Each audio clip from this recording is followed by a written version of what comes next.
নমস্কার বন্ধুরা, আজকে হলো বুধবার। আপনাদের জন্য নতুন একটা ব্লগ নিয়ে চলে এসেছি। আজকে খুব সকাল সকাল ব্লগ করছি, 4:30 বাজে। এখন আমরা বেরোচ্ছি মন্দিরে পুজো দেওয়ার জন্য, জগন্নাথ টেম্পেলে, জগন্নাথ দেবের কাছে। কেননা সকাল সকাল গেলে মন্দির একটু ফাঁকা থাকবে, নাহলে এখন যা লাইন পড়ছে প্রায় 2 থেকে 2.5 ঘন্টা লাইনে দাঁড়িয়ে পুজো দিতে হচ্ছে।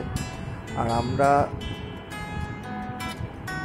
ভোর 5টার সময় মন্দিরের কাছে পৌঁছে গেছি। আমাদের হোটেল থেকে মন্দির হেঁটে গেলে 5 থেকে 10 মিনিট। তা সত্ত্বেও আমরা সকালবেলা অটো নিয়েছি, আর অটো ভাড়া নিল 150 টাকা। আমরা যখন মন্দিরের কাছে পৌঁছালাম তখন গিয়ে দেখলাম যে তখনও গেট খোলেনি, অল্প কিছু লোক লাইনে দাঁড়িয়ে রয়েছে। 5:30টার সময় গেট খুলল।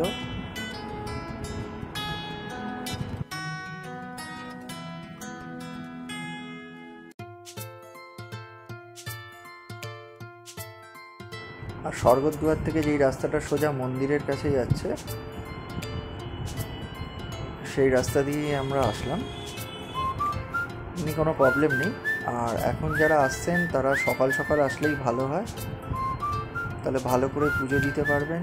আর নাহলে যদি একটু বেলা করে আসেন তাহলে এখন প্রচুর লাইন পড়ছে। মিনিমাম আপনাদের লাইনে 2 থেকে 2.5 ঘন্টা দাঁড়াতে হবে। আর আমাদের যে পান্ডা, তার বাড়ি মন্দিরের ঠিক উল্টো দিকেই।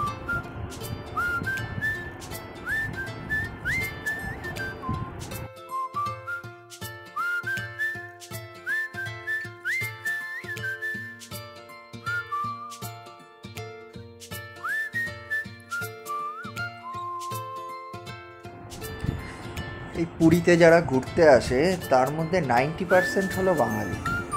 বাঙালির সঙ্গে জগন্নাথ দেবের একটা আলাদাই সম্পর্ক। আর আমারও বারবার পুরীতে আসতে ইচ্ছে করে, খুবই ভাল লাগে। আর মন্দিরটাকে এখন এত সুন্দর সাজিয়েছে, খুব সুন্দর। আর সকাল সকাল আসলে একটা জিনিস ভালো লাগবে আপনাদের, যে তাড়াতাড়ি পুজো হয়ে যাবে আর জগন্নাথ দেবকে খুব ভালোভাবে দর্শন করতে পারবে।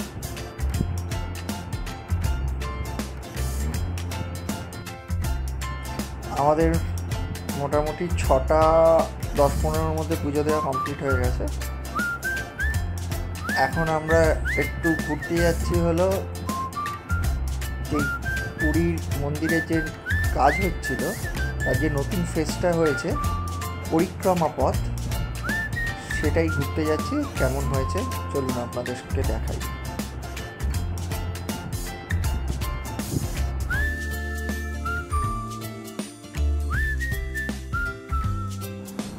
খুব সুন্দর এখানে বসার জায়গা করেছে। আগে যেই জিনিসটা ছিল না, বয়স্করা এখানে বসতে পারবে, একটু রেস্ট নিতে পারবে, খাওয়ার জল সব কিছু আছে। আর এখনও এটা কমপ্লিট হয়নি, এখনও এটা পুরোপুরি তৈরি হতে এখনও 3 বছর লাগবে। খুব সুন্দর। আর এই পুরো প্রজেক্টটাই করছে হলো টাটা। খুব ভালো কাজ হয়েছে, খুব সুন্দর।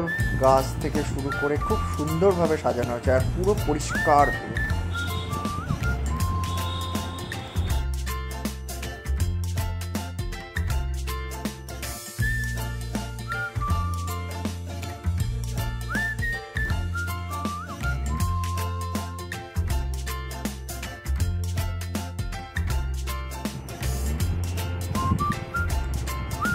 আমার মা মামি সব হেঁটে হেঁটে দেখছিল, কিন্তু এদের পায়ে ব্যথার জন্য এরা কিছুক্ষণ দেখেই চলে গেল সি বিচের দিকে। আমার বউ, আমার ছেলে আর আমার মাসির ছেলে, এরা আরও একটু ঘুরে দেখলাম।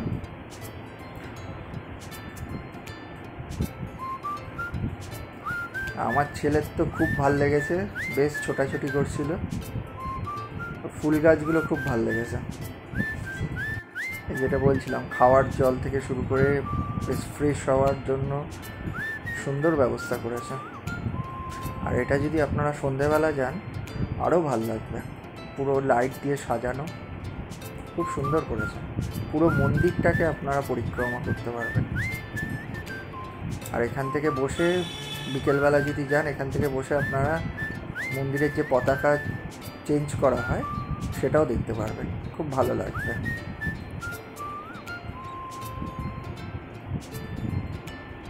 আরেকটা জিনিস হলো, এখানে সরকারেরও একটু দেখা উচিত, এই যারা এখানে মন্দিরে সি বিচ থেকে পুজো দিতে আসছে বা সি বিচের দিকে যাচ্ছে, অটো টোটো যারা চালায়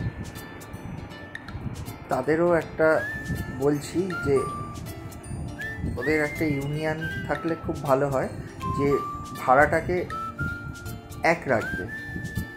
কখনো অটো চাইছে 200 টাকা, কখনো চাইছে 300 টাকা, কোনো ঠিক নেই। লাকিলি একটা টোটো পেয়ে যাই আমরা, যে আমাদের থেকে যাওয়ার সময় লেগেছিল 150 টাকা, আসলাম 100 টাকায়।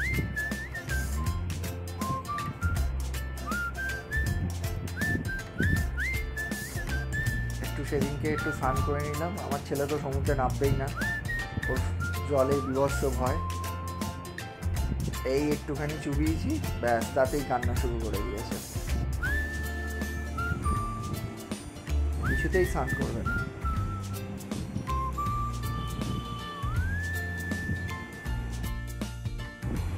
আর পুরীর সমুদ্রে কিন্তু, যেটা আমরা দীঘার সমুদ্রে পাই না, পুরীর সমুদ্রে স্নান করে একটা মজাই আলাদা।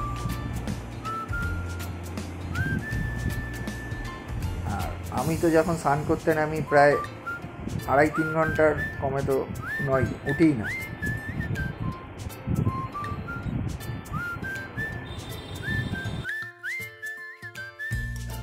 আর আমার ভিডিওটা যদি ভালো লেগে থাকে, আমার চ্যানেলটাকে সাবস্ক্রাইব করুন, আর ভিডিওটাকে লাইক করুন, শেয়ার করুন, আর পাশের বেল আইকনটাকে টিপে দিন, যাতে নেক্সট ভিডিও যখন আমি আপলোড করব আপনাদের কাছে নোটিফিকেশান পৌঁছে যায়।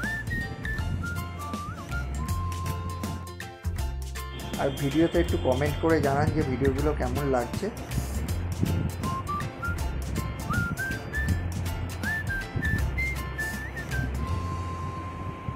Thank you.